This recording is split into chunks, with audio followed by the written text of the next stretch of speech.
Well, when the sun comes up this morning, we will get a better idea of just how bad the damage is in Albany from this possible tornado outbreak.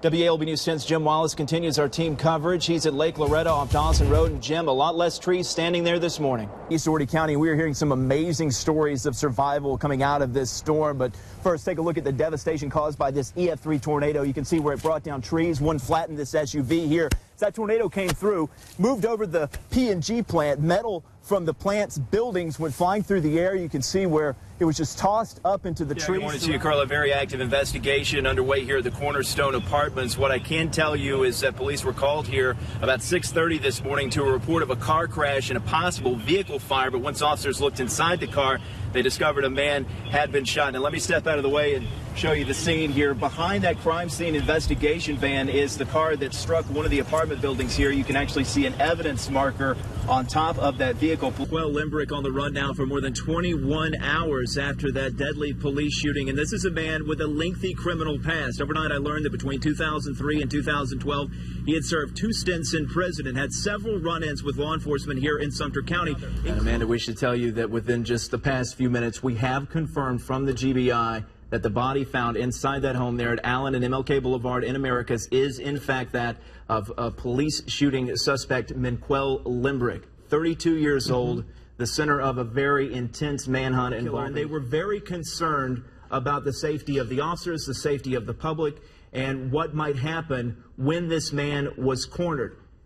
We don't know if it was inside a home there on this street, but from what we've been able to gather here within the past few minutes, either when police arrived sometime before or sometime after, Menquel Limbrick was shot, whether that was, as Amanda said, a self-inflicted gunshot wound or whether he was shot in some sort of crossfire. We don't know, but there is no active scene there. It seems that police have backed away from Allen and MLK. And one of the best ways to contain this fire is fighting it from the air. Take a look at this helicopter right here. It just scooped up hundreds of gallons of water from a pond in what is called a snorkel. Now, as it comes across the wood line, it's focusing on this area. This is all in an effort to contain this fire, to box it in, to keep it from spreading. Against the regime of Syrian President Bashar al-Assad, President Donald Trump ordering airstrikes against Syria just days after the regime there allegedly used chemical weapons on its own people. After a massive fire caused an overpass to collapse. Take a look at this video from yesterday. You can see flames underneath the overpass on I-85 near Piedmont Road. Now state leaders say travel could potentially be disrupted for weeks, if not months. Efforts still underway in Cook County, where 7 people were killed when a tornado wiped out a mobile home park. Now, this is aerial footage from above Sunshine Acre Mobile Home Park in Adel. If we can go to that there, you can see the devastation on the ground. Numerous trees uprooted and homes, as you see there, blown to pieces. WALB News 10's Zach Logan live this morning near Sunshine Acres Mobile Home Park with the latest. Zach. Carlin, sunrise gives a glimpse of some of the destruction and devastation here in southeast Dougherty County. Take a look here. You can see this was once a very healthy pine thicket. There is not one tree there that was not in some way split when this EF2 tornado came through Sunday afternoon. You've got down power lines here, and this is just one of many hard-hit areas here in Dougherty County. Yesterday, County Commission Chairman Chris Cohilas. Yeah, right now, crews are searching in the Piney Woods Mobile Home Park for this child, last seen at the height of this storm. WALB News 10's Desiree Duncan live right now on Sylvester Road. And Desiree, I understand this mobile home community, it really took a huge blow during this storm. A lot of devastation there. Not safe to be outside. Yeah, well, most of the world has watched this storm as it started out as a Cat 5 storm that caused a catastrophic damage out in the Caribbean. Claimed about 27 lives out there. Several people were killed as the storm moved into Florida. But as the storm moved into South Georgia, as I called it this morning, I'm saying it throughout the day, it was Irma's last stand, because as soon as it got across the Georgia line, it became a tropical storm, and that is where it is right now. But it is still a very powerful storm, packing with it lots of wind, lots of rainfall, and that's bringing down trees and causing thousands of power outages here in South Georgia. And we are starting to get your photos. Smoldering. They were able to get the blaze under control, but when deputies arrived, the man pulled a gun.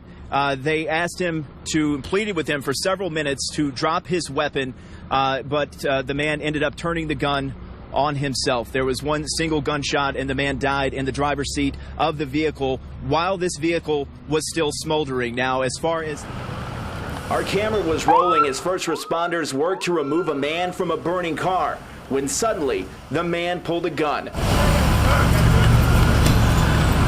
You can see law enforcement and paramedics running for cover, then deputies drawing their weapons as a man identified as 28-year-old Michael Donnell Richardson Jr. sits inside the smoldering car. Due to the situation, we have blurred his face. It all started around 8 Wednesday morning. Witnesses called 911 reporting a burning car near Synovus Bank next to the Lee Market parking lot. Deputies say Richardson refused to get out and took off driving until he was boxed in. Witness Jessica Anderson captured this video on her cell phone. It was crazy. That's why I did video it, and I wasn't sure what was going on. I did back up. But it was something I've never seen before. The standoff was over. Richardson took his own life. Deputies surrounded the car and removed the gun.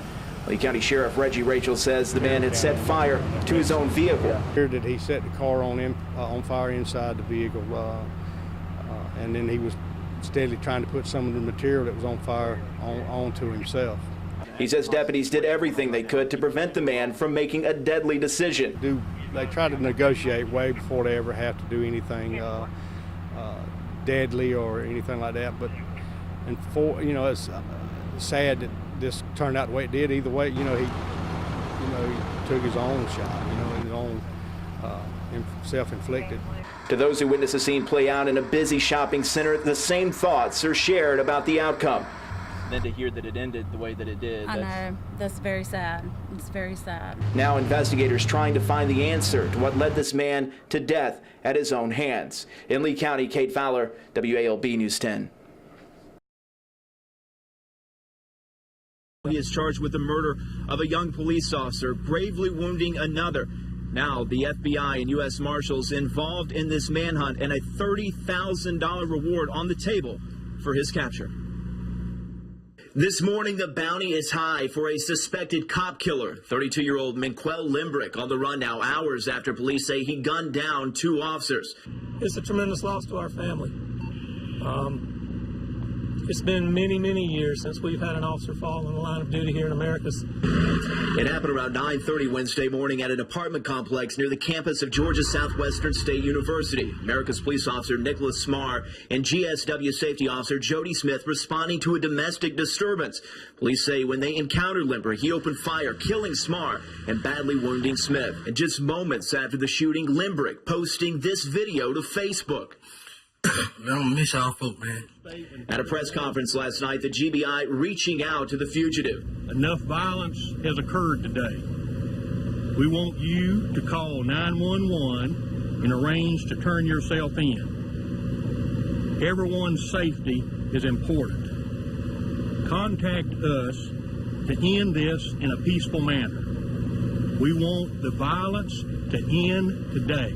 Now a dragnet expanding throughout South Georgia and beyond to capture Limbrick as police and the community devastated over this senseless act of violence. It's terrible. Yeah, it's just shocking.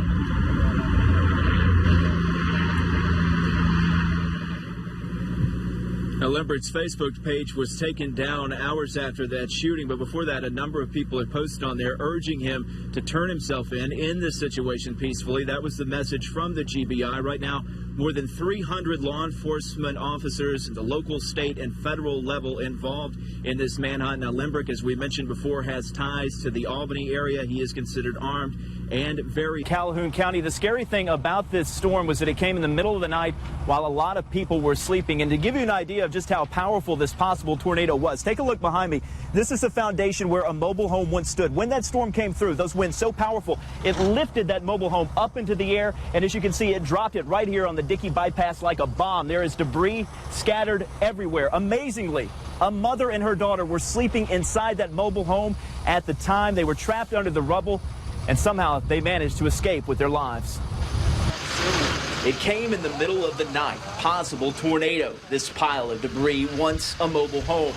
Mother and daughter inside when it went airborne. One of my deputies arrived first, Jeremy Deal. He got here first, and he had found them out there. And I think they was, I don't know if they was hollering or talking to him. He found them on this side of the road, which the trailer was on this side of the road, and I reckon it blowed him over here with all the damage.